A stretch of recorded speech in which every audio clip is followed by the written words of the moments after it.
Hello everyone, welcome my YouTube channel. আজকে আপনার সাথে শেয়ার করব চুড়ির রিভিউ।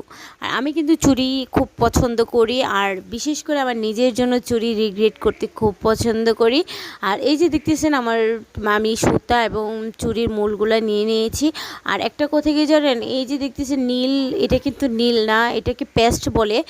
এই সুতাটা আমি রেশমি সুতাটা পাইনি, যার কারণে আমি গুটি সুতা দিয়ে, গুটির মধ্যে একটু সিল্ক টাইপের একটা সুতা, এটা দিয়ে আমি কাজ করেছি। আর এখন কিন্তু আমি হেয়ার ড্রায়ার দিয়ে রেশমি সুতাটাকে একদম সমান করে নিয়েছি।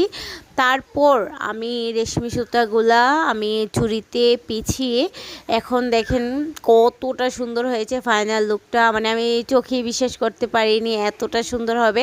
তারপর আমি স্টার কুন্দন এবং কিছু কুন্দন নিয়ে কাজ করছি। তারপর জরি সুতা দিয়ে জাস্ট একটা ডালের মতো করে নিলাম। এই যে দেখতেছেন ফাইনাল লুক কতটা সুন্দর হয়েছে। আর আমি